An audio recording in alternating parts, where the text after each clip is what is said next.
Jeff Diamanti is an assistant professor of environmental humanities, cultural analysis, and philosophy at the University of Amsterdam. At the beginning of this podcast's run, I recorded an interview with Jeff where I asked some very broad questions about the relationship between humanity and our natural environment. Here, I had the chance to sit down with his new book, Climate and Capital in the Age of Petroleum, and ask more pointed questions about not only the claims of that book, but also the pivotal moment we're currently in, where, as he notes, we're still continually inundated with stuff drawn from the earth but not encountered as such. We still, in the affluent parts of the world, experience the luxury of that sort of comforting disconnection of commodity from supply chain.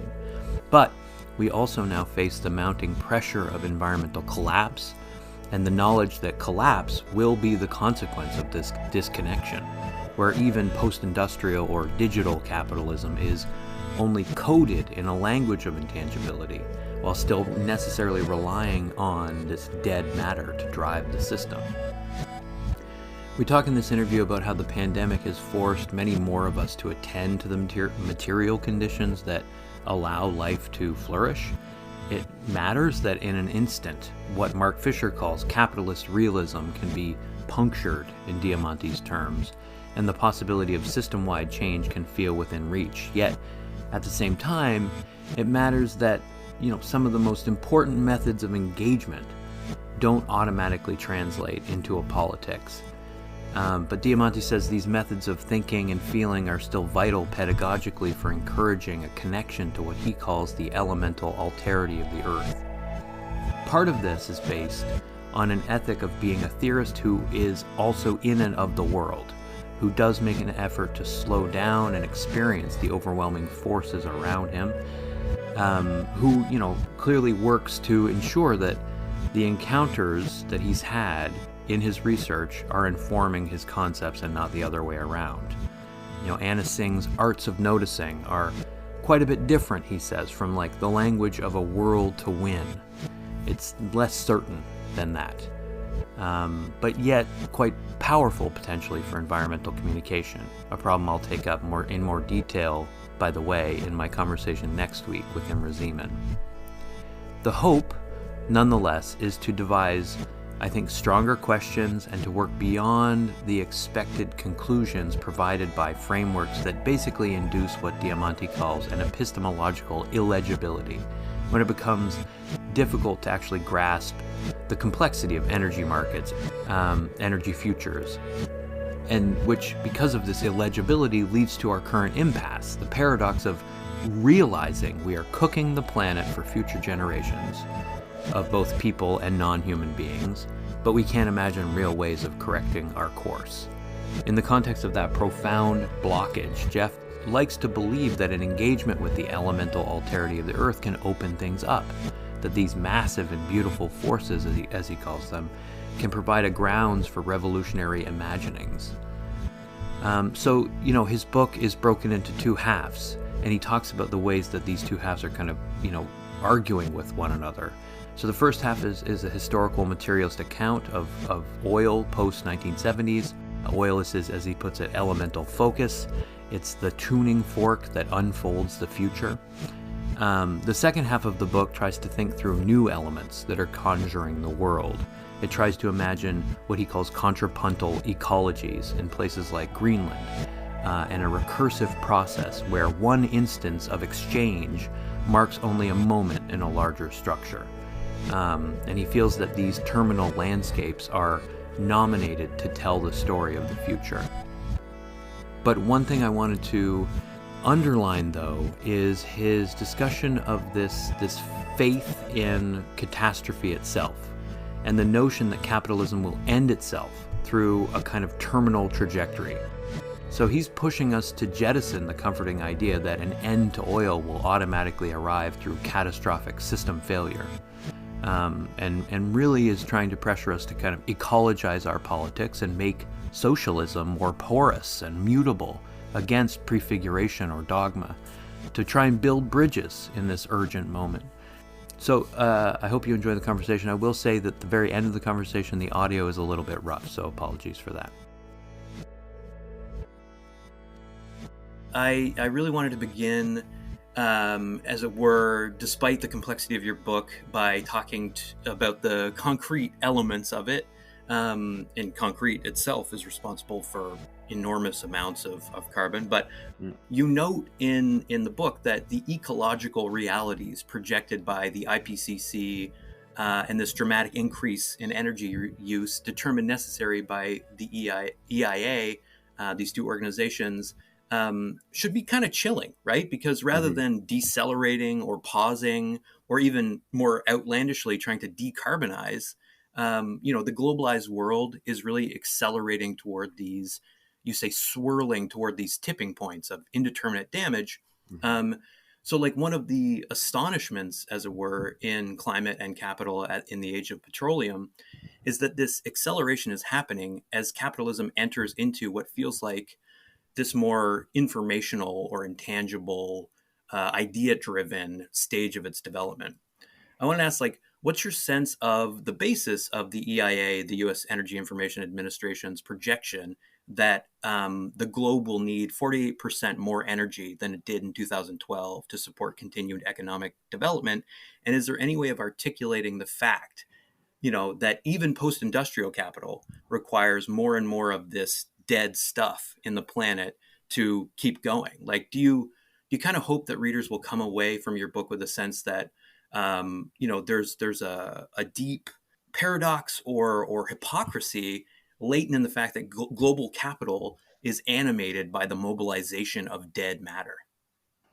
Yeah, so I appreciate that question because it, as you probably noted in the book, is one of the is an example of the kind of antinomy that I'm trying to locate in concrete places all over the globe. So that particular antinomy, in my understanding, is worrying because what it names is the continued material needs of a global economy that is of necessity growing exponentially every year, even during a moment of public health crisis.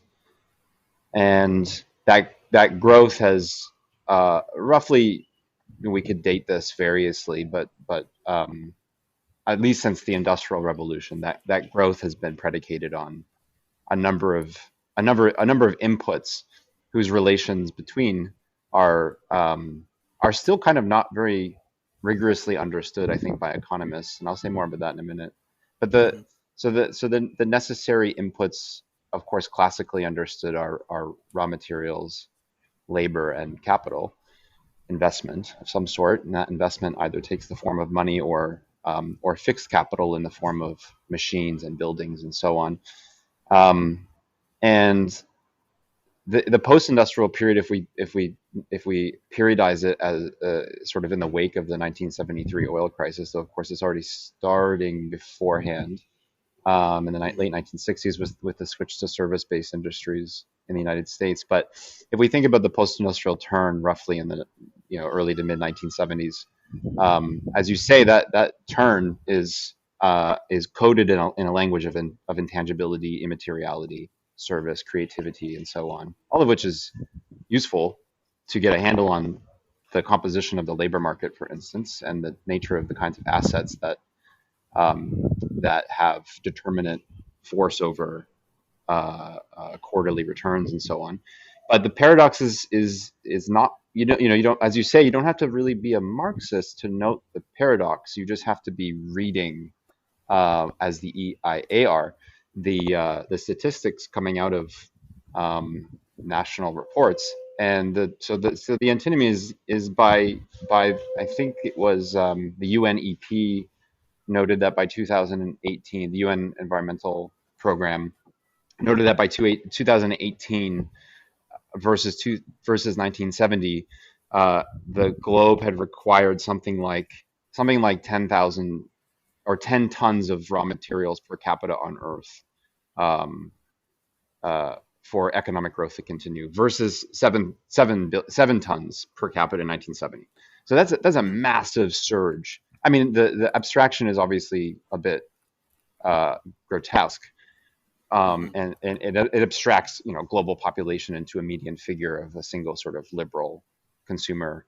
But the point holds, which is just that like the material stuff that all of which invariably is drawn out of the earth in concrete places. The material stuff continues to be every year more and more heavy Hmm. in order to underwrite this turn to various kinds of immaterial and creative and industries that we otherwise put under the umbrella term sort of gig economy, let's say, or communicative capitalism. And I mean, Hmm. I'm not the first one to note this, but my interest in this book is to think about how that bears on energy transition and what kinds of problems and impasses that helps us see for a politics and ambition and discourse and effort to transition local and regional and national economies away from fossil fueled infrastructures. It is chilling and it's troubling, and it's troubling for a number of reasons. It's chilling. It's chilling because, first and foremost, I'm also not the first one to note this, of course, but the vast majority of especially the rare earth minerals that are required for renewable energy transition, of course, come from mostly occupied and indigenous territories all over Earth. And Hmm. the scramble to survey and purchase and then mine those minerals, such as in northern Scandinavia and Sami territory, or in northern Quebec, or in Greenland, is it's just beginning, right? Like we're just on the cusp of this scramble for rare earth elements, and that's going to the further into a renewable energy transition on the terms that have been plotted so far, largely by green capital. The further into that transition we get, the more displacement, dispossession, and forms of settler colonial violence we'll see into the century, and that should be chilling on it alone, independent of any other question. We're not even talking about climate yet. Yeah. And I think it's a question of making visible those things, which are real like lacunae for mainstream media. Like it's just that projected future is not really perceived yet. And in particular, I like your use of the term scramble, like that there is Hmm. akin to the scramble for Africa, a kind of scramble to harness these new forms of energy, as it were, these rare earths that are going to drive a kind of future economy. But like I guess I wanted to sort of dig into this contradiction that is kind of like on its face, as it were, like apparent to perhaps the most casual reader of like the New York Times, that there's like a Hmm. a gap between, for example, like non-fungible tokens, which are these like Hmm. immaterial new forms of commodities, these digital artworks that rely on like blockchain technology and cryptocurrencies, a gap between like the sense of that as something novel and fun and kind of like collectible and tradable, and the actual like material resources that drive this new economy. Like Hmm. the New York Times talks about the process through which these NFTs are sort of like verified, right? And how unbelievably damaging it can be, right? They say, according to an estimate backed up by an independent researcher, the creation of an average NFT has a stunning environmental footprint of over 200 kilograms of planet warming carbon, equivalent to driving 500 miles in a car. So I want to ask in this context, as NFTs have kind of declined in popularity in some ways, if you think the media's concentration on that one thing is sort of like just a distraction in the current moment, or if it's like an example of the sorts of energy intensive luxury digital goods that might need to be attacked and critiqued as Hmm. part of a larger strategy of mitigation. Yeah, I know exactly the genre of writing and the kind of Yeah. the exclamatory that you're talking about that runs through those kinds of journalistic practices. And I mean, of course, I think they're endlessly useful pedagogically, certainly. Yeah. It breaks something like the sort of smooth self-certainty of the liberal subject of reason, I think, that when you read those kinds of exposés. So at minimum, it punctures something like the clean story of transition. But of course, on the other hand, it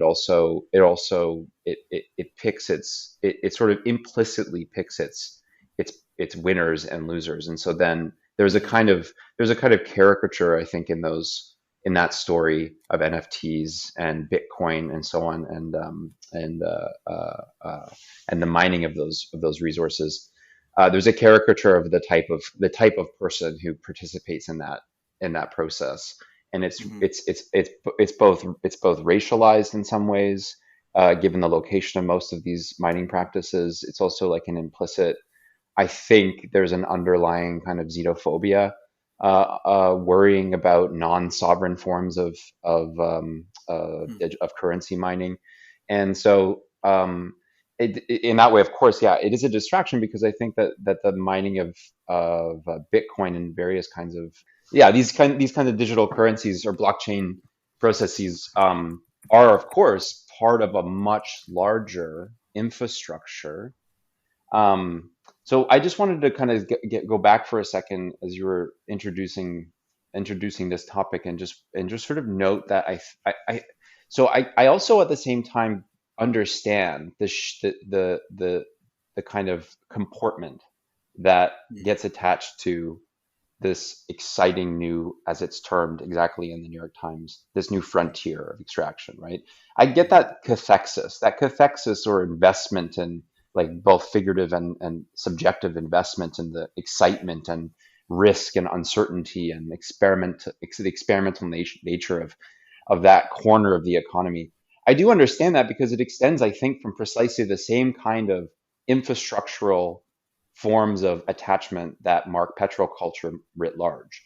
One of my friends and colleagues, Stephanie Lemanager, in a wonderful book called Living Oil, in 2014, I believe this book was published, gave a framework for recognizing and even in some ways sympathizing with, in order to more fully critique precisely this comportment that gets attached to the petrocultural subject, Hmm. whose whose desires and expectations of return, of growth, of benefit, and a good life, and so on, are all bound up with the distributed affordances of infrastructures that are both very, very old and also emergent, but cohere as an infrastructural system. And I think that, yeah, this sort of frontier of mining is bound up exactly paradoxically with that same comportment, but at a level of intensification that is easy to caricature. But is, I think, so, if just to answer the question about the sort of strategies of critique, Hmm.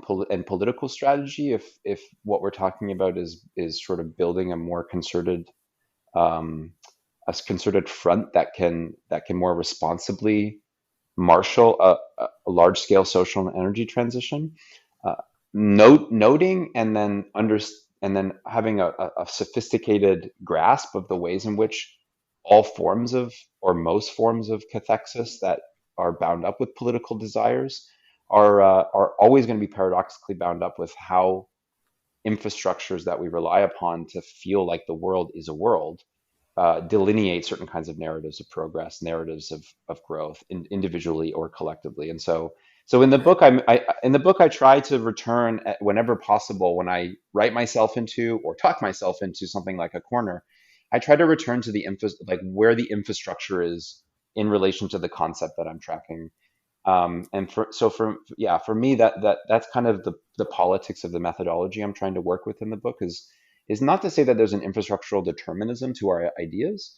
I don't think that. I do think that there is. I, I of course do think that the habitus, or the forms of the comportments that are gathered out of worry and concern for energy transition, social justice, environmental justice, racial justice, and so on, are both occasioned by certain kinds of infrastructural drives and could be better. My point is actually that they could be more fully addressed by centralizing the affordances of infrastructure and thinking of Hmm. social and ecological and economic transition as first and foremost infrastructural transitions. Yeah, I see that in the book, and it reminds me of the argument by Wendy Liu in Abolish Silicon Valley, that it's or the Xenofeminist Hmm. Manifesto, that the argument isn't precisely against technology or against like inventiveness Hmm. as such, but about the ways in which closure and capture of technology has really limited the liberating possibilities of it. Like, I think this is why you and other Marxists, like Wendy Liu, are talking about labor, Hmm. are foregrounding the fact of human labor in these increasingly kind of immaterial configurations. Like, you talk about how the misrecognition of digital culture as immaterial actually runs alongside the disfiguration of labor from its social ground. Hmm. So there's a lot, I think, to be made visible here.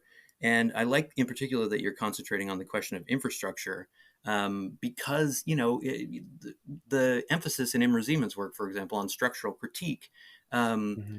is super valuable for getting us to a point where we're able to kind of zoom out and provide this picture of the whole. And on that point, I want to ask about the variety of moments in the book where you're talking about what you term strategic choke points in the Hmm. circulation of energy and commodities. That term choke points comes up a lot, and you seem to be doing a certain amount of theoretical work with that term choke point, like this suffocating kind of implication of that, and how, in fact, as you say, accumulation begets sluggishness. I wanted to use this basically as a way of thinking about contemporary supply chain disruption. Supply chain disruption is newly in the news. Yeah. I asked Natasha Leonard about the Ever Given, running aground in the Suez Canal, this seemingly random event that prefaces our current moment, where there are these spectacular scenes of just a litany of cargo ships like marooned at sea. Hmm. Earlier, you talked about the grotesque nature of this sort of system. I wonder if you could comment on the scale of waste within the supply chain. Like, what, for example, have you learned from the United Nations Environmental Program about the level of inefficiency and waste in the system? And what can we learn about the absurdity of this structure by thinking about perhaps the site of the terminal or the port, which is so central to your book? Yeah, there's you're right. It's so interesting that in the last 2 years or so, there have been these really spectacular, again, sort of punctures of the smooth reality of a logistical system that has been expanding and expanding and becoming quite rusted and sluggish and slow since the late 1960s, in the past 2 years.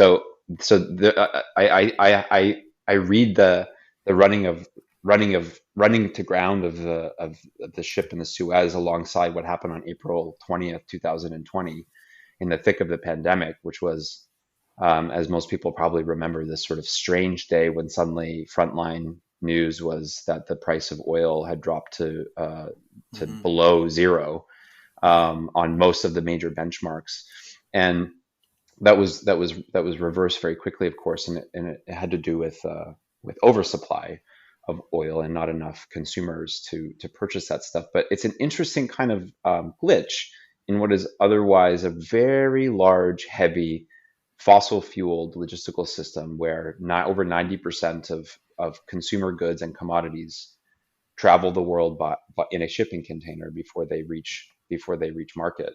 And while my book isn't so much focused on those consumer goods or commodities, it's part of the story. Of course, the story I'm trying to tell is sort of what happens to this thing called oil when Mm-hmm.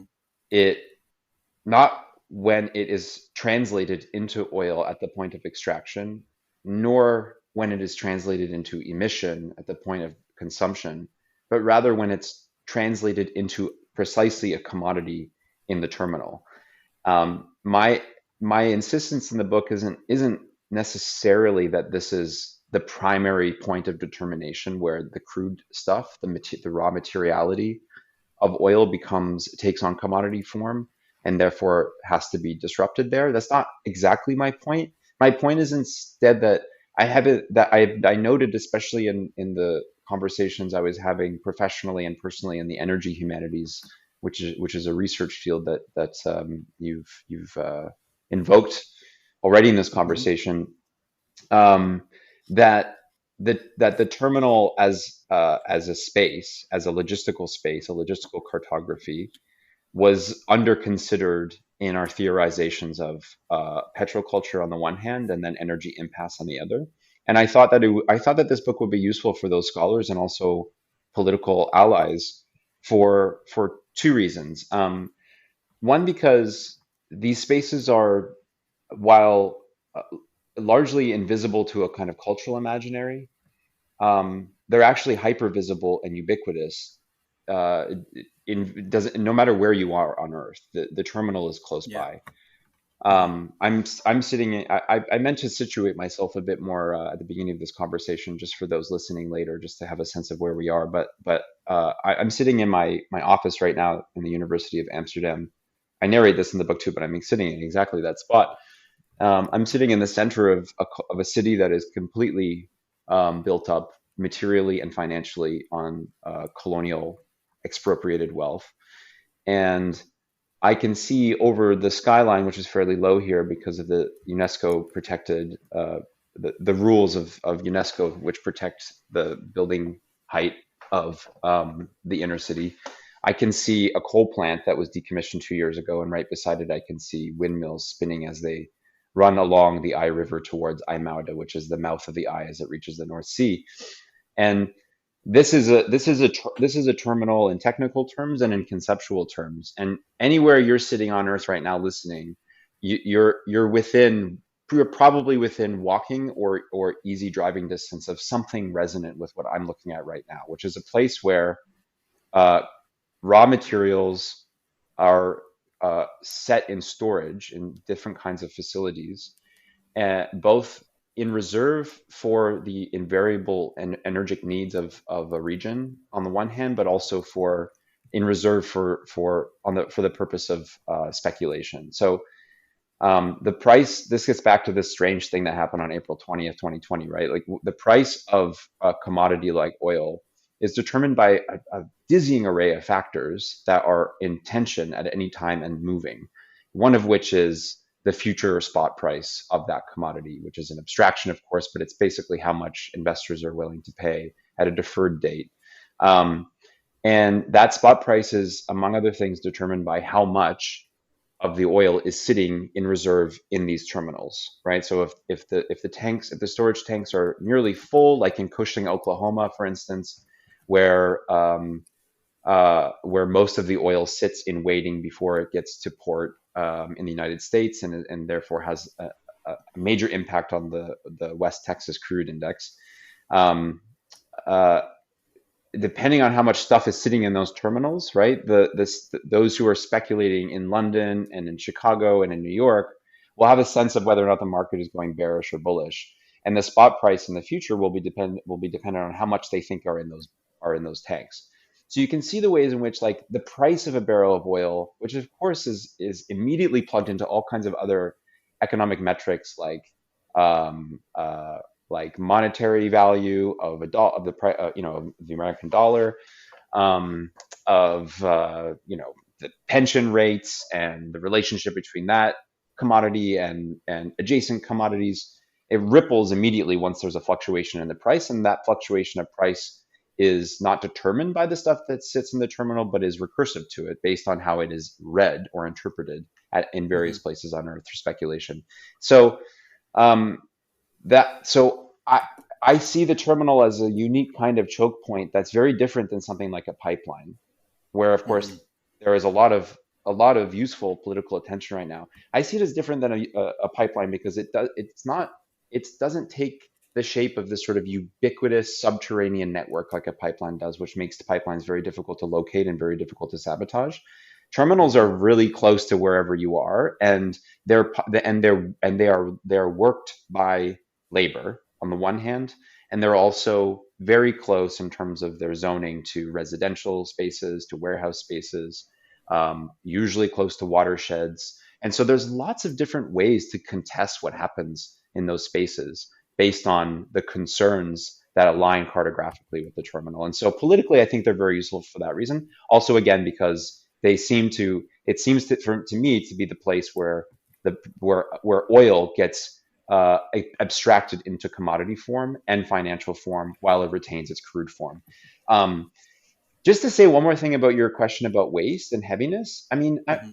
I'm not sure. I have to think more about that. It's a really good question. I guess I think about this more probably because I'm really inspired and have learned a lot from my research partner Amanda Butskas, who I did a lot of the Greenland work with. And Amanda has a really rigorous theorization of expenditure, and economic and material expenditure, which is based, among other things, in her strong and sustained reading of Georges Bataille, in The Accursed Share. And I tend to agree with her that it's that the question of waste, while a useful category to think in terms of like a contestation um, of the story of accumulation, is Right. also, it also maybe misses something about the ways in which that waste is actually, from the standpoint of capital, like not wasted at all. It's just spent, right? It's like Hmm. it's spent fuel, it's spent energy, it's spent investment, and Right. it's the very ontology of capital, to continue to expend more and more and more, independent of Yeah. or with. This idea of capitalism as like an externalizing machine, right? Exactly, yeah, which is like, yeah, you can think about it as Marx does, like as a furnace, right? Like it just you just pump it harder and harder with more and more stuff until it's just roaring, and then that roaring becomes a basin of attraction that requires more stuff to be fed into it. Wow. Yeah. I mean, I think that's a perfect kind of metaphor in many ways. And when you think about, a disaster like the 2020 Beirut explosion in August of 2020, that's about Hmm. an explosive making visible of a port that had just like, abandoned this explosive substance in its kind of fixed commodity form, had literally solidified and become more hazardous over time, and had been ignored or sort of disguised and forgotten until it detonates. Right? This Right. is, I think, the kind of logic of this roaring furnace of capitalism. And maybe waste doesn't tell the whole story of that. I think entanglement in some ways sort of tries to, like, there's this like emerging discourse through Anna Tsing and Alexis Shotwell and many others of entanglement.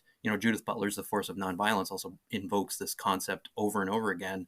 And it seems to me your book Hmm. is trying to develop a pretty unique way in some ways of like thinking entanglement as something that is in many ways both abstract and material, social and economic. But the term that you use is this notion of like a contrapuntal ecology, or contrapuntal ice comes up. This notion of point counterpoint being the kind of technology through which vast Hmm. reservoirs of energy are mobilized. And like you mentioned this coal plant that was decommissioned that you can still see in Halifax. Like there are many depictions of our apparently iconic candy striped smokestacks. But few of the Hmm. people who enjoy these images, which evoke a sense of home rather than disposability or waste, actually know what they're looking at, right? And you talk about how your students also can't quite say what the Hembeg 8 coal plant was or did. Hmm. Similarly, I think people aren't aware in Halifax of the fact that this is the Tufts Cove thermal generating station, constructed in 1965, and requiring the demolition of part of a historic neighborhood. Um, and so, like, to quote you, there's a way in which the energy infrastructure here is neither invisible nor out of sight. And so there's this like ahistorical disconnection of the social landscape from infrastructure. And I wondered, like, do you see that as a crucial way that fossil capital sort of perpetuates itself in some ways? And is that kind of ahistorical disconnection also kind of bound up with what a couple times you refer to as like the category error of like colonial, critical, and liberal epistemologies? Like there's a way in which that category error of kind of displacing certain environments from our consciousness is at the root of so many of these Hmm. problems. How can interrogating those categories open up progressive ways of mediating the climate condition? I'm not sure. I don't know how to translate this into a political practice, I have to Hmm. admit. Pedagogically, I found this very, very useful. with my students at the University of Amsterdam in cultural analysis and in philosophy. And so I think it begins with a kind of a simple exercise, right? I learned this. I learned to think this way from my friend Keller Easterling, who teaches architecture at Yale, and excuse me, who in a class that she taught in Banff a number of years ago that I attended, she asked us all to sort of close our eyes halfway and to look at the world through this kind of squint, right? To see through bifocals, as it were, like multiple kinds of infrastructures and processes converging into object form everywhere we look. Mm. And then to think about that object form as a kind of palimpsest of various kinds of potentials, futures, and also pasts congealed into that form. And Keller's interested, I think, more generally in moving away from the object form of architecture for her purposes and moving towards something like the processes or active forms of logistics in her work, extra statecraft. And I took that, I was quite inspired by that pedagogically. So I asked my students to do the same thing, is just to look at a day in their life in a city like Amsterdam, but you can do this anywhere, and to just think about all the ways in which they come into direct contact with infrastructure, various infrastructures, transportation, waste, energy infrastructures, as they move through the city and feel like the world is a world to them, a world that they can expect to be the world and to act the way that it does when they interact with it. And then just to become conscious of those processes, to raise them into the terrain of consciousness. And then the second step is to recognize the ways in which their own form of self-consciousness is contingent on those processes, on those infrastructures. And we know that, of course, from Susan Leigh Starr's work, but also our own experiences, I think, of when infrastructures fail. I mean, I take Brian Larkin's critique of Susan Leigh Starr's insistence that we only know infrastructure when it breaks, and I there's something to, but I still think that it is true that something happens to consciousness when infrastructure fails, right? Suddenly you go to switch on a light switch and it doesn't work, and you're then like the world rushes in as a flash, paradoxically, because it doesn't happen. Like there are wires connected to this thing, and those wires are connected to some sort of voltage box and so on and so forth, all the way to an energy plant. And so pedagogically, I think it does invite an analytic that is immediately and of necessity both material and materialist, but also historical and historicist. So suddenly, like your experience of something as banal as jumping on a tram or making a phone call or sending an email, suddenly those things are bound up with a world that is coherent to you, legible, because of the interconnection of various kinds of infrastructures, both conceptual infrastructures and material infrastructures. And so, yeah, I don't know how to translate it into a politics necessarily given my current thinking, but I do think that pedagogically and analytically, it seems to me just self-evidently imperative that we incorporate some of these kinds of modes of thinking and seeing and writing into our research practices and in ways I'm not sure how to translate yet into our political practices. Yeah, I mean, I think on that point, I guess, of like translating this this practice of experiential learning that is useful pedagogically into something like a political program does seem like an incredibly difficult conundrum. And I think latent in that response is this idea that we shouldn't assume political radicalization will result from these potentially transformative moments of just noticing the complexity of your environment. But like that said, there's this interestingly almost utopian moment at the end of your book's introduction, where you argue that abandoning an anthropocentric concept of the social, which would be part of like this practice of sort of squinting at the world, that abandoning that anthropocentric concept doesn't mean losing with it the will and promise of socialism. And so there's this articulation, if only briefly, of a posthuman socialism that Hmm. coheres, as you put, in its critique of and redistributions of capacities through infrastructures. When you envision a post-human socialism, are you kind of imagining it in terms of the language of, having a planet to win, the sorts of things that we have to gain? Like in that moment, I was reminded of so many eco-socialists and how they're insisting that we really try and promote decarbonization, energy transition, moving away from fossil fuels in terms of what we have to gain, right? Rather than all of the Hmm. losses, that are these limits basically that are mandated by the climate emergency. I Yeah. suppose, yeah, like, is it part of that sort of political program? And do you think that has a certain amount of power to resonate maybe with people? I hope so. I mean, Mm-hmm. I'll say a couple things, but that maybe I'll just for those for listeners who presumably most who haven't taken a look at the book, I'll just say that it's kind of split in two parts, and it's a bit of a schizophrenic exercise. Um, so the first half is really a historical materialist account of basically the post 1970s um, uh, story of oil and how it underwrites the things we were talking about earlier. Mm-hmm. And I take oil as my elemental focus for that first part, and so it requires a recursion back into sort of Marxist account of how oil becomes oil in the world and what it does, given the apparatus that solicits its affordances. The second half of the book splits, and it really takes up what probably will feel to most people like a more new materialist approach. And that there's reasons for that, but I would say more than new materialist, I'm trying to then continue the thinking in part one, but with different elements at hand to conceive of and conjure the world.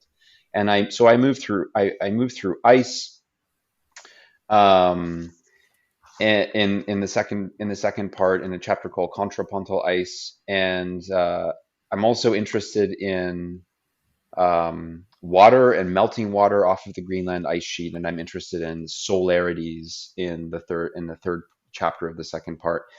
Mm-hmm. Um, and I'm doing that because of course, I'm inspired, like so many people, to alter our modes of attention and attunement as researchers and as subjects in the world, which is a kind of ethic I take seriously from people like Anna Tsing Mm-hmm.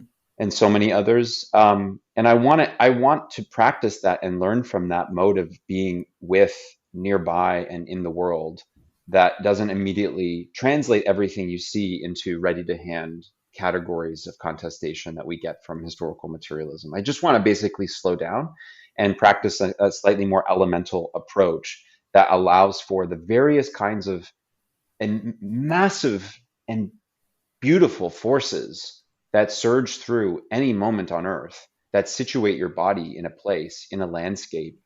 I want to be able to pay attention to those and learn from them and not render them categorical. I want them to be experiential and phenomenological, and I want, moreover, the alterity of those forces, the parts of those forces that are withheld from my knowledge in the ways that I experience them, to inform an ethic of research and more generally an ethic of being in the world. And so when I talk about retaining this category of socialism, but like a post-human socialism, I'm in part asking like my comrades, Mm-hmm. like my Marxist comrades, to come with me and learn with me about how the Earth itself is composed of a whole range of interconnected dynamics that are other to our understanding of them, that extend beyond our understanding of them. And of course, a post-human socialism for me, like I don't want to like give up on socialism, but I do want socialism to become infinitely more porous to the Yeah. worlds that it struggles for, as opposed to imagining that the world is a static concept and terrain and a background to struggle. I take seriously that, like, if we're gonna ecologize our politics in in the face of massive climatological catastrophe, if we're going to open ourselves to that world, then it also means opening ourselves to being altered by it and opening our categories of political subjectivity, of ally, of kin, to the radical alterity precisely of what we cannot prefigure in advance. And I mean, yeah. So I want to retain that, and that's what I'm trying to work towards I'm really inspired by people like Michael Marder, who has written a number of books, philosophical accounts of botanical and vegetal life. One in particular with the great elemental philosopher and feminist thinker Lucia Irigaray. I've learned a lot from them in terms of how to translate my own sense of ethics in relation to an other that cannot be conjured in the reflection of myself because it is non-human. And in some cases, not even non-human is also like in some cases non-living, like with elemental forces. And Right. so this might, of course, like the Marxologists and sort of like old misogynist Marxists in the world will probably think this and think it's complete garbage that this is nonsense. There is a world to win because we're losing it right now. We should get back. We should cut the shit and get back to business, organizing labor. And I mean, whatever they can do, that's their prerogative. But I think that this question of a world to win is not. I get the impulse behind that discourse, right? There are many opportunities and promises in political struggle as there are anxieties about what is not possible and what's been taken away. I get that. But I just think that like if we already have a prefigurative notion about what some kind of revolutionary overcoming of the existing contradictions that continue to carry us into this awful storm, um, if we already have a prefigurative notion of what that's going to look like, then I just think we're going to be repeating old habits and old errors, and we're not going to get anywhere. But if we're actually open to like a fundamental encounter with alterity on terms we cannot possibly prefigure because that's the point of alterity, Mm. then that seems actually really exciting to me and also more able, that kind of disposition to me seems more able to align with and learn from and struggle with, not on behalf of, but with those that as socialists we might not otherwise recognize as allies. I'm trying to work towards that in the second half of the book, and I'm still learning how that works, and I definitely have failed, and that's okay. I want that to be okay. Like, Right. I'm trying to bridge two very different traditions and create what I call in the book an ecumenical materialism that doesn't end conversations, but Mm. actually opens them up. Because I have to say, I've seen a lot of bridges burned in the past 10 years or so Interesting. Yeah. on the question of agency, materiality, the non-human, and I'm not. I don't. I want to. I want to be part of a project that helps build bridges, and work towards exactly as you put it, a world that is there that is there to be to learn, there to be learned from, and also inhabited and practice with that certain traditions I'm more familiar with and comfortable in, such as a kind of Marxist historical materialism, has traditionally not been so good at thinking and opening itself up to. Right.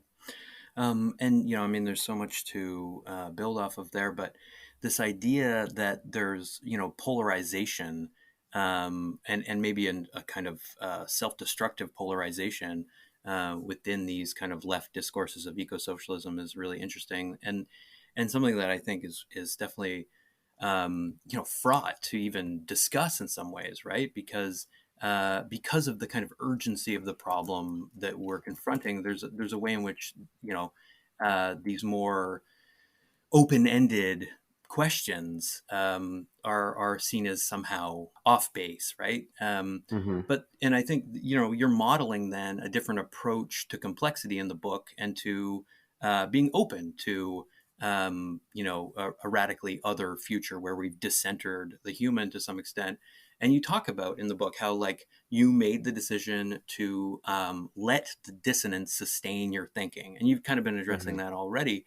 Talking about the kinds of necessary failures that kind of compose the book. Hmm. Um, there's also, and you've mentioned the term a couple times, an emphasis in the book on the need for recursion to, quote, Hmm. fully articulate the entangled futures these terminal landscapes reveal. And I wondered if you could kind of define the notion of recursion, like in math and computer science, at least, it's about simplification. Um, do you feel? I mean, you've kind of been arguing the opposite in some ways, right? But I want to ask, like, do you think that simplification is in some ways the necessary first step to decoding petroculture? How might a concept like energy deepening, which is a thing that you describe as the naturalization of fossil fueled futures, how does a concept like that maybe do the work of recursion for you? Yeah. Yeah. So I think about I learned to think more seriously about recursion from the anthropologist Anne Stoller. And Stoller is thinking about recursion in terms of what she calls colonial duress that repeats and echoes and reverberates through different kinds of practices, archives, bodies, languages, and so on, past the point past the evental moment of its inception into the world. Um, so I wanted to think about a recursive practice or analytic that is um, is alert to the intimacy but moving relation between something like figure and ground. So we can think about this again back to sort of like the relationship between something like an oil spill on the one hand, and then the massive distributed infrastructure that promises that oil spill in advance of it happening, and then reading the oil spill not as an event but as an instance of the structure, right? And so then the attention become what recursion asks of us is an attention to the ways that those two things are in constant relation. Um, but then there's a second cadence to this that I wanted to sort of develop, which is what I think yeah, the contrapuntal effort of this book, which I take from Edward Said, but try to ecologize it, is an insistence that the terminal as a space that does work in the world and abstracts matter into something like commodity form, but also ecological futures through the work that it does. Um, asks of us a reading practice that sees the sees various kinds of scenes and agents and landscapes as bound up, not just conceptually, not even just cartographically, but materially and logically with what happens at the terminal. So the Greenland ice sheet is my other main object of this book, where I spent quite a while, because of course it is termed the terminus. It's the ground zero, as it were, quote unquote, of the Holocene. And that's where the Holocene terminates. And so it is studied, and questions are asked of it, and futures are projected on its back, because it is understood as a terminal, because it's understood as a place where matter is held in waiting, and that matter, primarily the ice sheet itself, and then what's locked underneath it, which are various kinds of hydrocarbon reserves and rare earth elements, are promise various kinds of futures, right? So Right. the recursive structure spills into something like a contrapuntal reading practice once I move away from oil as my primary element. And that's why I say the book starts to feel like a bit schizophrenic, because it's reading these two sites off of one another, and I'm trying also, as I'm standing in the port of Amsterdam and then standing at the terminus of the Greenland ice sheet, to speak and write in a style that is situated, that is commensurate with what I'm seeing and feeling and learning. And those languages are different. And so, And the reader feels it, I have to say. yeah, okay, well, that's interesting to hear. Yeah, I mean, I wanted Hmm. I wanted that to be true for the reader, because it was true for me as somebody standing and thinking in those places and learning from them. And so, yeah, recursion becomes, I think it's both for me, learning from Anne Stoller, who in turn is sort of thinking it in relation to Foucault. Um, it is a way of thinking the past and the present without insisting on the dislocation of those two things. Hmm. The ways that the past expresses through the structures of knowledge, the epistemic insistences and violences and materials and so on of the present. But then also helps me get to a point where I can try to propose this contrapuntal reading practice between geographies, histories, and processes that I think of course, have to be thought together, such as this kind of activity that happens in an energy terminal on the one hand, and the worlds that it imagines for us, and also makes impossible on the one hand, with the worlds imagined, promised, and made impossible in a place like Greenland. And in Halifax, which is in certain spots a very walkable place. There is still a fetishizing, certainly of the car as a means of mobility, but even self definition, and like the ways in which rural and urban are connected in Nova Scotia, it really relies on that Hmm. mobility. So I don't know. I'm mostly concerned, but I think there's a moment in your book where you talk about wanting to avoid what you term the catastrophism of eschatology. Hmm. This like anxiety that comes with having to actually confront the end of things. Hmm. And you seem to be suggesting that there's a reason that catastrophizing is a dominant characteristic of these ideology critiques of fossil fuels. Hmm. Like there's some reason that catastrophe is like still a dominant discourse, and I wonder, like from your perspective, what you might feel is obscuring about this catastrophism, and why you wanted to avoid it. Like is it Hmm. blinding to think in terms of catastrophe? Yes, I do think that. So I basically got tired of reading my friends' books, and colleagues and comrades' books who began invariably with the same opening paragraph, which was a litany of all of the ways in which we're fucked. And we are, but and it's not I'm actually not very positive in general in my life as a subject, but it wasn't like a reaction in terms of the tonality of that. I just thought so. My The critique of eschatological catastrophism in the book, it's supposed. I mean, I'm trying to make two different kind of arguments here.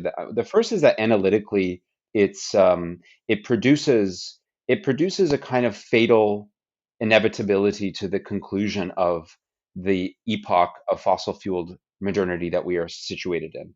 Of course, it can be depoliticizing. That's one problem with it.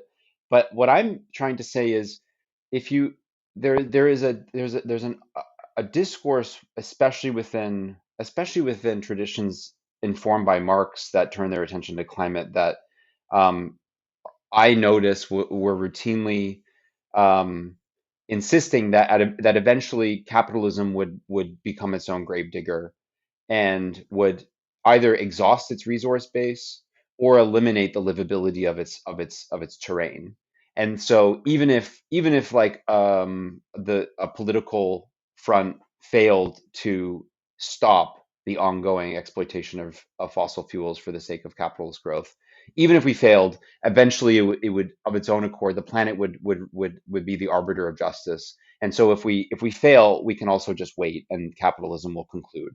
That I just think is categorically off and a bad politics, because it leads to either moralism or escapism, or even worse, defeatism, neither of which are very good positions from which to initiate a politics of relation, a politics of distributed resource, a politics of care. And I just think also it's analytically wrong. And this is the point that I'm trying to make about the sort of the valences that attach to the concept of the terminal. The terminal, I'm trying to treat it as a concept that that shows us, the concept itself shows us the ways in which a terminal is not a conclusion to something. It's the terminal is something between states, right? It's the moment when one process is held for a moment as legible and then translated into another moment.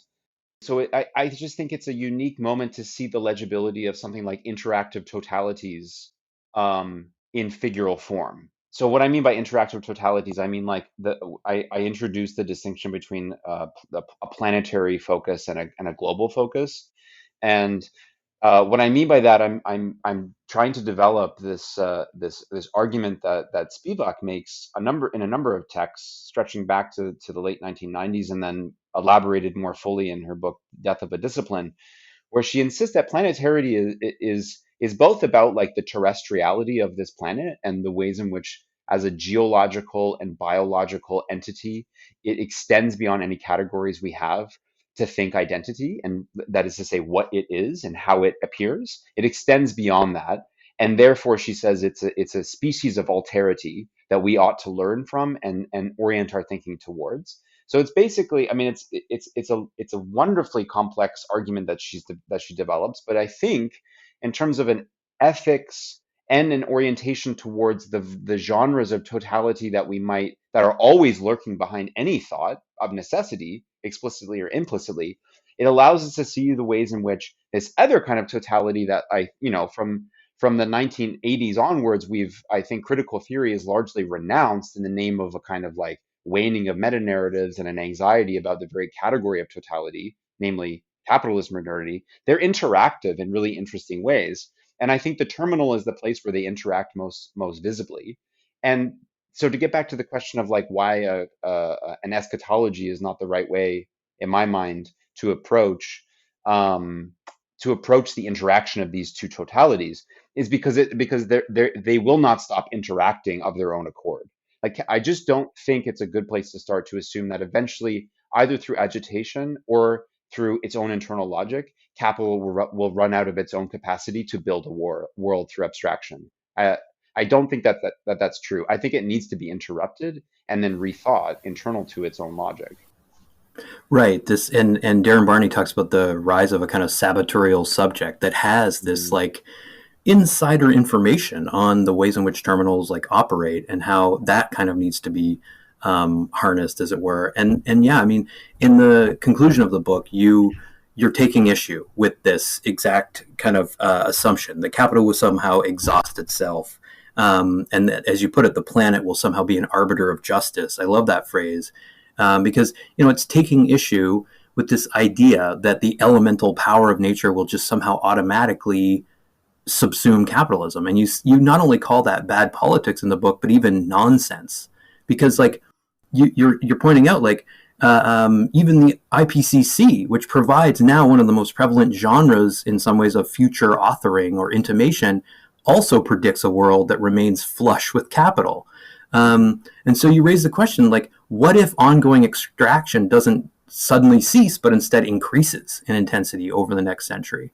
You're really, trying to push us to jettison the comforting nature of just assuming an end of easy oil will mean the end of oil. I guess I would ask, like, why is it so fraught to operate in terms of we win or we wait, as you put it? Maybe the answer is like a straightforward question of how we're, swirling toward tipping points, but I'm interested to hear you elaborate on this point.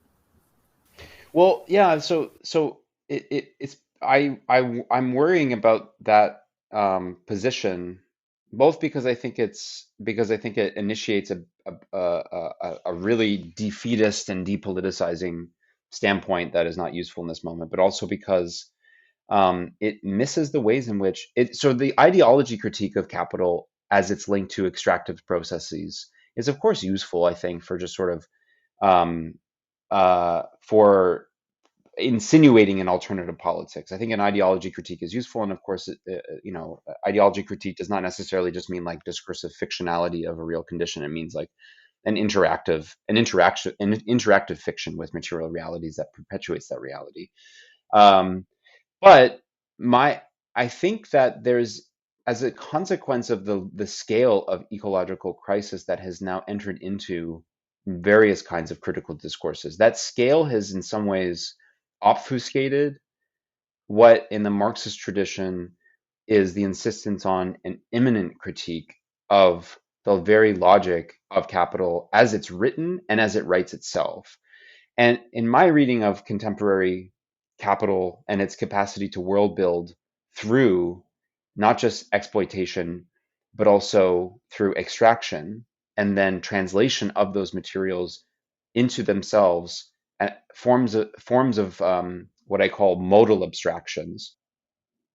There's nothing internal to the actual material itself. This is maybe a paradoxical argument, but I want to just repeat it because yeah, I mean, I'm actually interested in maybe having this position critiqued, but I want to hold to it for a moment.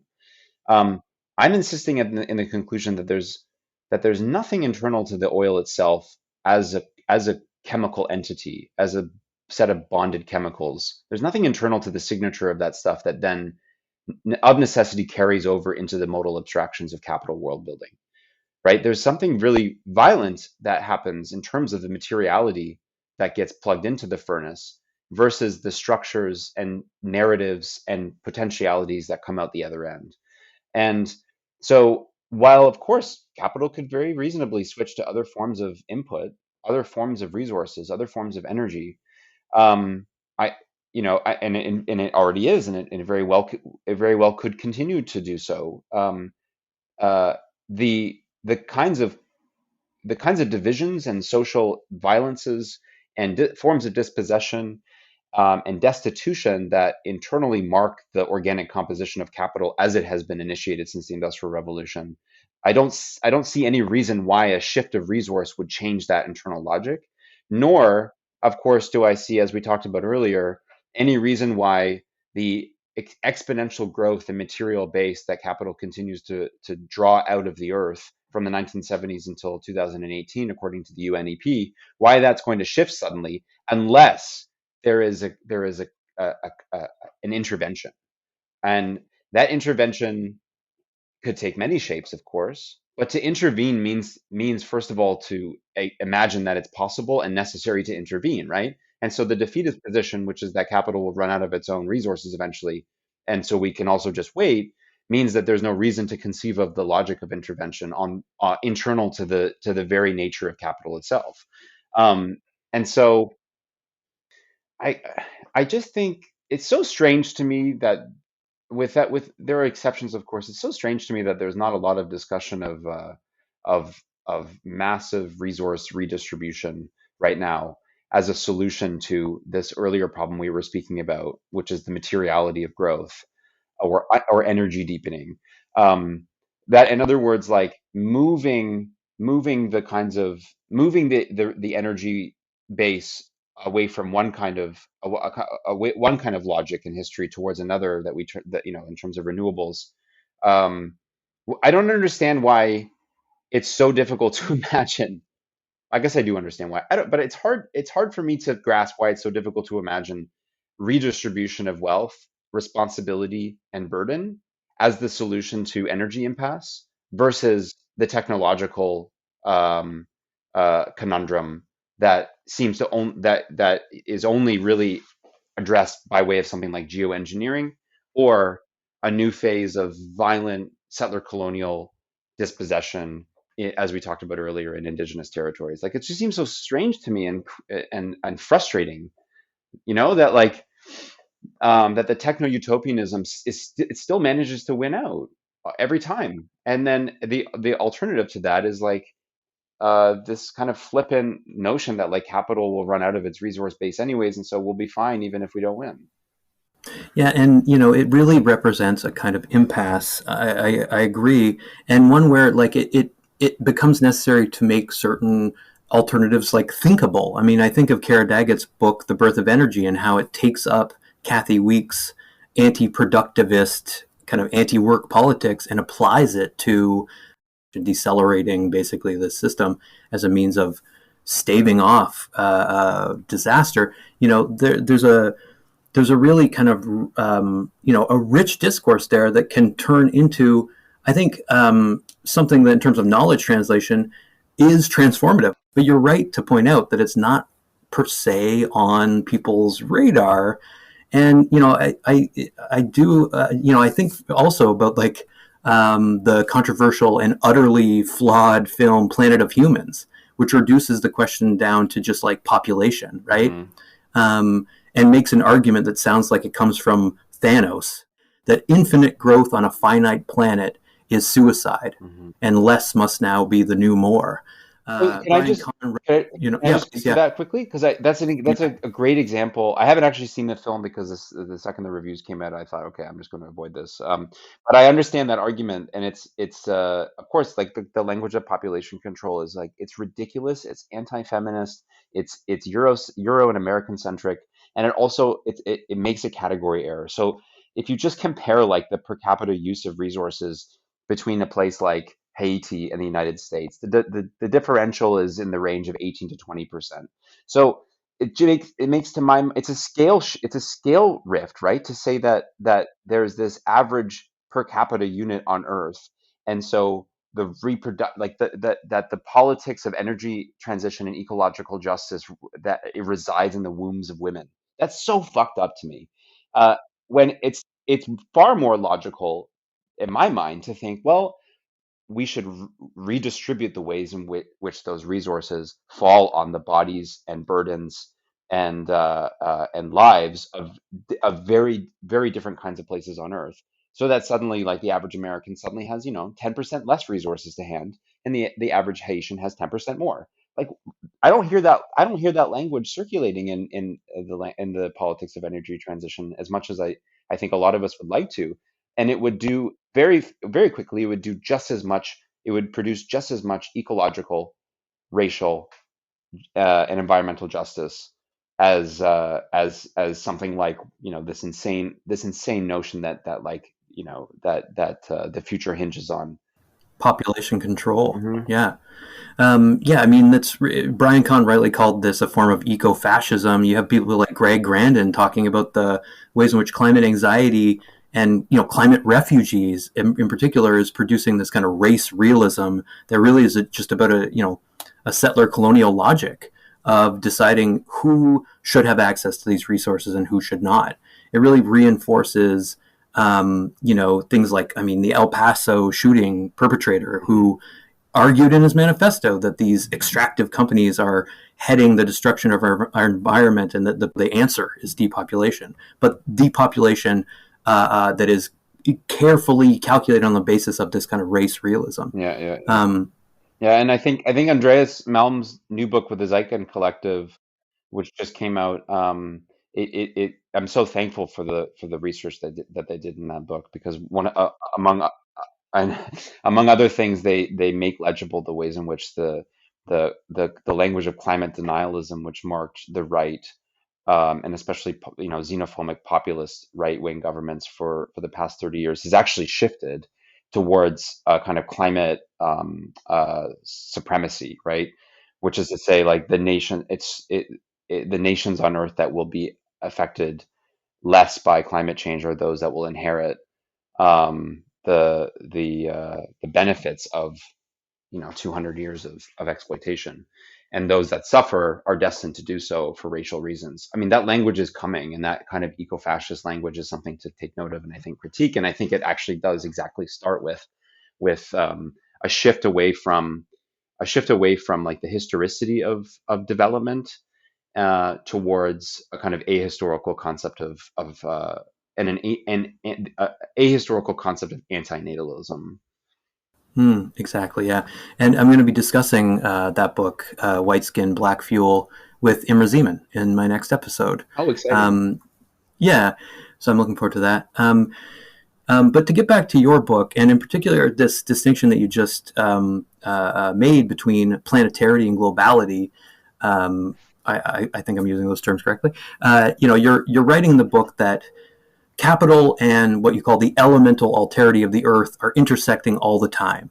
And that the modality of that intersection, its kind of modal, piecemeal, diffuse quality, means that any self-certain concept of the world is not really possible, right? Like reducing it down to these kinds of concepts is a helpful but distracting kind of configuration. And you say there's this distinction that we need to make between planetary and globality, which are, in your account, two interactive streams of world making. Mm-hmm.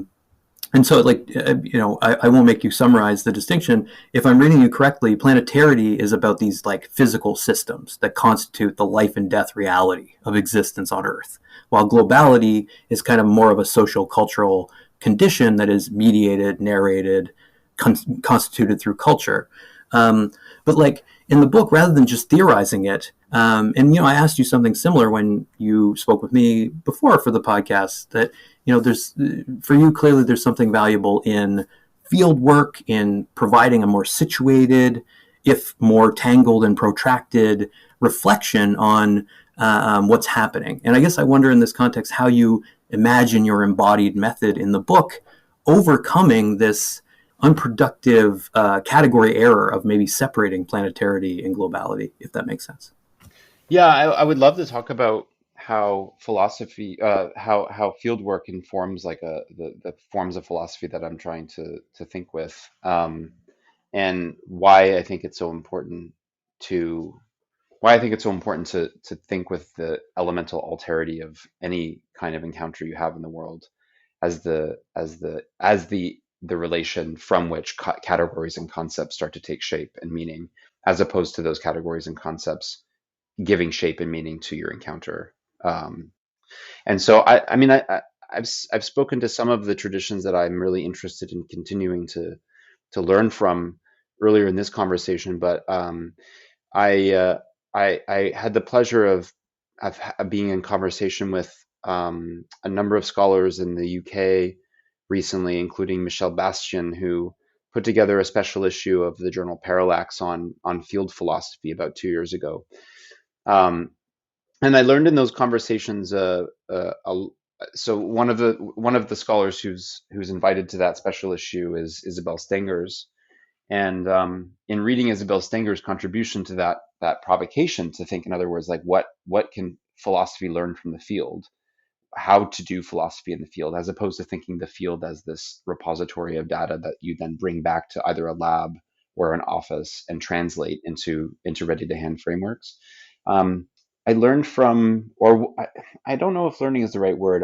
It became more apparent to me through Stengers's account in that special issue, the ways in which the body as a form of what Jackie Alexander calls body praxis uh, is is hyper tuned to all of the sensations and all of the currents and forces that situate the body and give the body a sense of place to begin with, and how thinking with those experiential modes of being in place also open up most importantly to what can't be known or held to a category in a place, any place, but especially in a place like Greenland, where the scale of forces and the stakes of those forces and the epistemic concern for what those forces portend for a future are just so massive and so terrifying and also so utterly beautiful that you can't help but stop and think,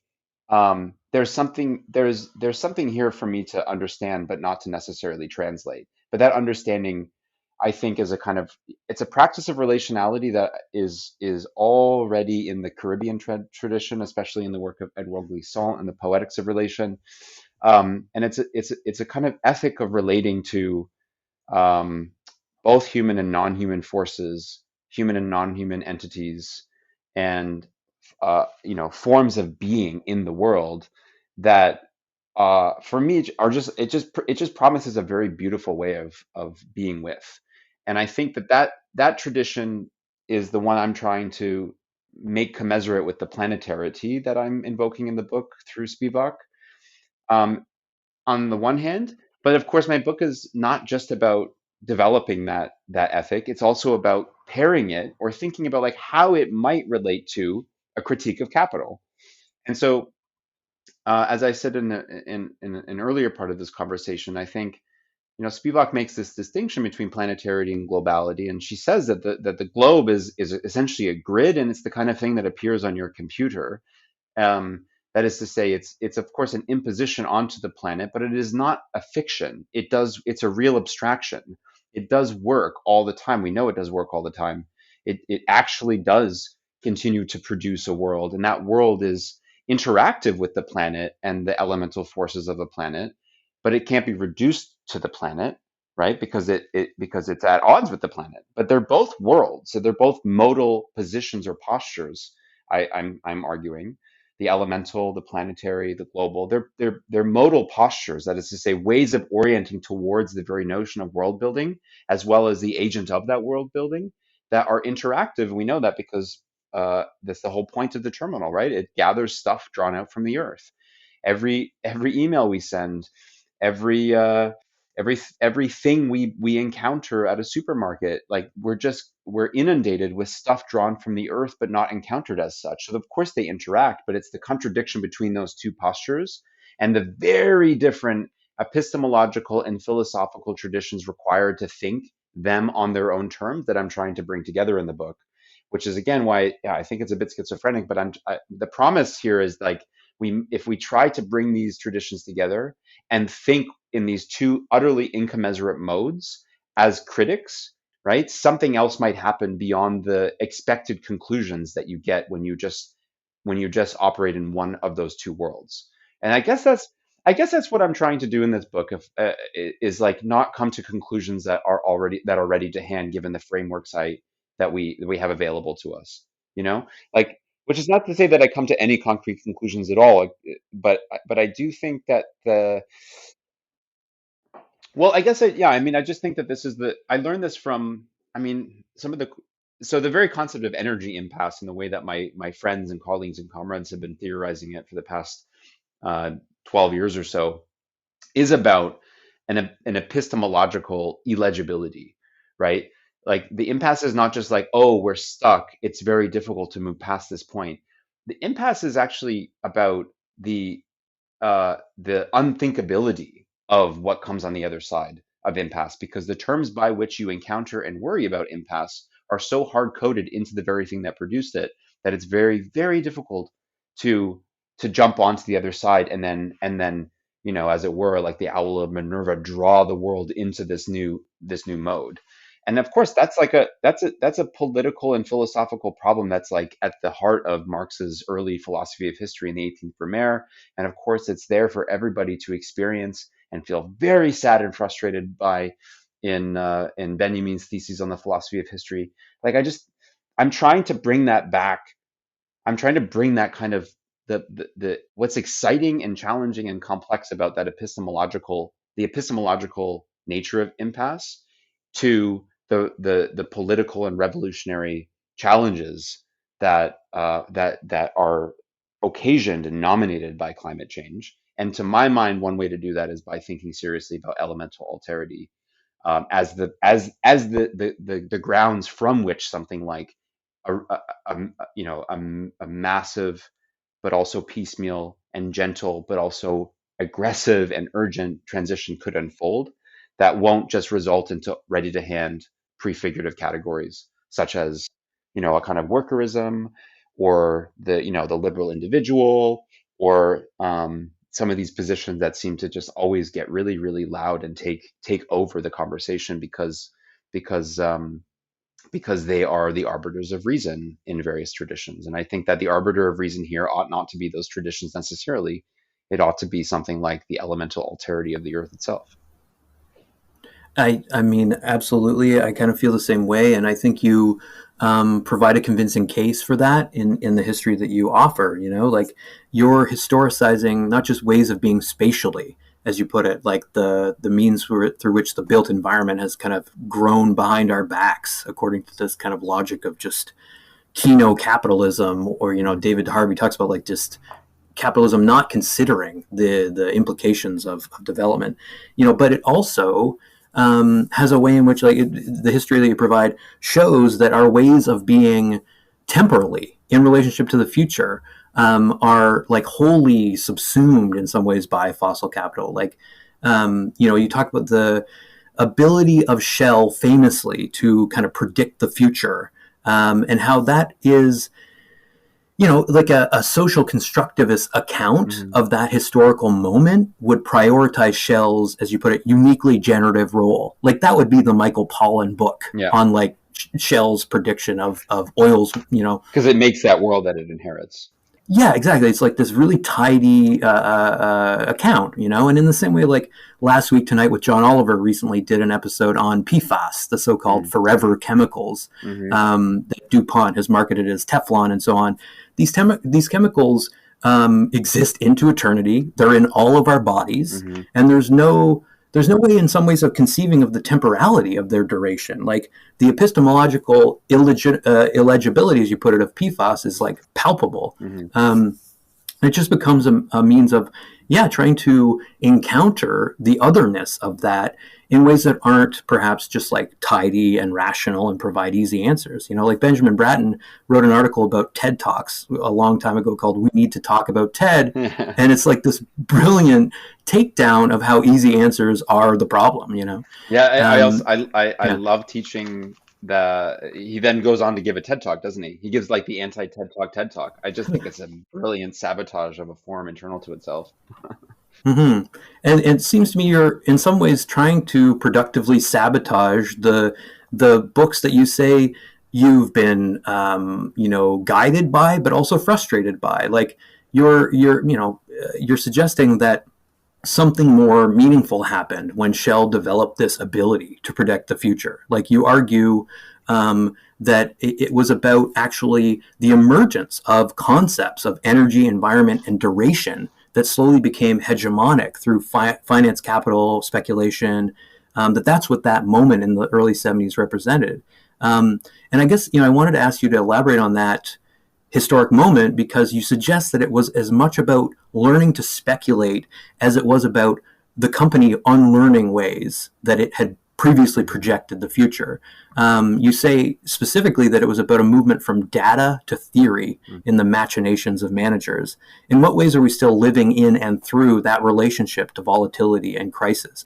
So that chapter took me 2.5 years to write it, and I'm still not sure I've got it right. But I think that so the point I'm trying to make there by going back to the archives of Shell scenario planning in the 1970s is that um, Pierre Vac, who becomes the department leader of scenarios planning and overhauls the ways in which they do what they do, and then becomes a kind of guru of futurism in various business schools across the world because of a book called the Art of the Long View by, I think his name is Peter Schwartz, who became the next scenarios leader and revered Vac. So what Vac does in the 1970s is in some ways pat himself on the back for insisting that the hermeneutic of Shell until that point was predicated on looking at existing data and then expecting more of the same in the future without disruption and without qualitative shift in the logic of futurity. And so this is why this example in 1973 is infamous, because Bach is understands himself as able to anticipate the oil crisis before anybody else. And Shell, as a consequence, shifts their investments largely to North Sea oil, and that's another story, um, in advance of the crisis, and essentially hedges its losses as a consequence.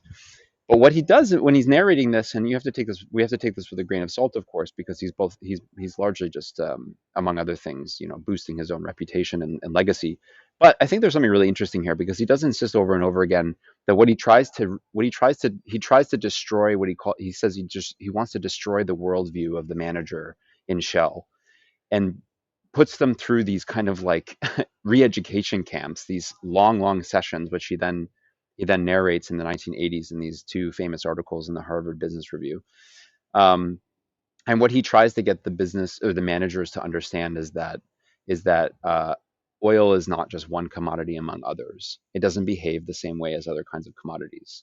It's something like the fabric or the tuning fork for the unfolding of a future that it itself is a major participant and determinant in. And so, in other words, so in that chapter, I'm trying to argue that Vac is intuiting the recursive nature of oil once it becomes something like a gold standard. Before that language is available to him and anybody else is speaking about oil in that way, but functionally the way that he repositions oil in the theory of transition and futurity, if functionally he repositions it as a source of recursivity, so that it becomes illogical to do essentially what the Rand Corporation is doing at the same time, which is to use a cybernetic method for interpreting the future based on existing facts, based on, in other words, historical tendencies. And instead, he says the computers won't save us, and a cybernetic logic that projects a future based on the past will always mistake tendencies for promise, and not be able to prepare themselves for crisis, because now oil has become a very different kind of substance, right? It's become kind of like, you know, of course I'm reading this backwards, but effectively he's positioning oil as a world building substance, and one that will bend various national governments to a kind of behavioralism that you wouldn't be able to anticipate if you thought that it was simply a question of the price of this one commodity in relation to others, as opposed to this one commodity regulating the relation between all others, right? So my argument is like that's still the kind of model of futures planning and scenarios planning and anticipation that marks most of the major organizations responsible for writing the versions of the future that we ought to worry about. And I'm talking about the IPCC. I'm talking about Shell itself, the World Energy Outlook. So in all of those kinds of those genres of writing the future, the the the thing that can't be thought, or the epistemic position from which the future is thought in those genres, is contingent on imagining that capital itself is the agent of world making, and so inconceivable to plot a future without capital as the fabric. And my argument is, like, since the 1970s, the fabric of capital has been intimate to its energy deepening, and its energy deepening is bound up with, as we talked about at the beginning of this conversation, every year exponentially more and more, not just raw materials, but raw materials that are variously functionalized as energetic inputs. As an incontestable thing, right? This logic of compound growth. Um, yeah, it's all consuming in ways that require, as you say, like the need for knowledge, new regimes of like legibility, the need for intervention rather than just patience, and an awareness of how infrastructures are, you know, they can be understood in spite of the ways in which they're kind of deliberately concealed.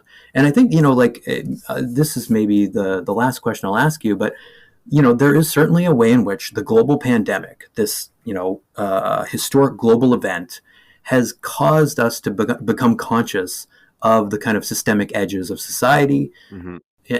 And so, you have people like Naomi Klein writing in The Intercept, what becomes possible when you recognize you're in crisis, when you've hit sufficient catastrophe. Mm. Bill McKibben on, the New Yorker Radio Hour talking about this renewed sense that the time and the pace of change are important. You got Elizabeth Colbert in the same episode expressing some kind of hope about the politicizing of like air travel in the wake of COVID-19. Mm-hmm. My sense in reading your book is that you don't really share their sense of hope that this suspension of the system is transformative. Like, you really seem to suggest that we're going to snap back into an acceleration of things, and that we need to recognize the lasting effects of that over, over the long term. Could you comment on the COVID moment and how it has maybe pried open certain kinds of, reimaginings? I mean, there's this notion of mass resignation. Do you see hope in this moment, or less than that? Well, it depends on which day of the week. Like most people, I think. I mean, I think I have a healthy amount of skepticism and pessimism. In the book, I'm trying to say, like, that story is going to be written at the terminal, and so um, what happens at the terminal is informed by other kinds of scenes of contestation. So I think, like a lot of people, in addition to being enormously confused and worried in March and April of 2020. I was also having conversations with colleagues about how we might have to rewrite our entire curriculum, because it seemed for a moment like the inevitability of what Mark Fisher calls capitalist realism, extending infinitely out into the future, suddenly was punctured. Um, we had something like for a moment we had universal basic income in places where that was unimaginable, right? We had checks being sent out to poor people and disadvantaged people, just to keep their lives livable for the moment, and that of course makes then the demand for such a thing more legible and more tangible. Um, at the same time, of course, we had a massive drop in the consumption of oil in various places on Earth, massive drop in the consumption of coal. But it clearly was a blip, and in the wake of that, we had an elastic snap back to something like an intensification of the inherent racial violence of essential work, so-called essential work, being positioned at the front lines of the virus with no capacity or agency to refuse, so that a different segment of the population, a different class, could continue to produce hyperactively from the space of their own home, with less exposure and less risk. And so in some ways, I think that the crisis also, of course, just amplifies existing inequalities, violences, risks, invisibilities, that I think are going to take a long time for us to reckon with. And of course, there was a moment in the summer of 2020 when it was being reckoned with. I think that for me, one of the most, my image of hope is the burning of the fucking police precinct in Minnesota in the summer of 2020. When that suddenly becomes a reasonable form of protest, a reasonable thing for a large population to imagine has to happen in order to, even though of course the burning of the police precinct had nothing to do with climate change on the face of things, it is an infrastructural critique, and it's a form of making reasonable, that 2 months before, 3 months before, most commentators, mostly the liberal commentators in the US, would have thought was deeply unreasonable. But that wasn't how it was interpreted, and for me that's an image of hope. It depends on what day you ask me. I do think that it goes back, like my radical skepticism and radical utopianism are interactive, like I think it is for a lot of people. But I want to insist that the future is going to be plotted through the terminal. And by that, I mean both the terminal logistical spaces that line major cities all over the earth, where the raw materials drawn out from the earth collect before they're abstracted into forms of world building, on the one hand, and then the kinds of landscapes that are nominated to tell the story of the future, like the Greenland ice sheet, where there's a lot more happening beyond just melting ice, which we haven't had a chance to talk about. Though 2 years ago when we first spoke, we did talk a lot about that. But the question of indigenous sovereignty and the ways in which climate change actually unlocks certain kinds of imaginaries and also makes unreasonable inherited notions of futurity, are also things or stories that unfold and are made legible and thinkable and reasonable at the terminal. And so that's kind of what I want to. That's where I locate my hope and my pessimism, is at the terminal. Yeah, that's so interesting, and I do encourage people to go back and listen to that conversation. It was a long time ago. Yeah, one of the first episodes I recorded, and to kind of just not just for that specific section, but also to hear the ways in which your thinking has developed and become, in some ways, as you've said, kind of more schizophrenic. And to me, that's the main reason to pick up the book. It doesn't provide easy answers, but that's entirely the point. That's so kind of you to say, and of course I really appreciate the opportunity to think with you. These conversations with you mean a lot to me, and as I'm listening through the podcast too, I want to really applaud and thank you for all the work that you're doing. I can hear it in everybody's relation to your thought, that it's generative and generous, and it's a privilege. It's a lovely thing for you to say. I appreciate it.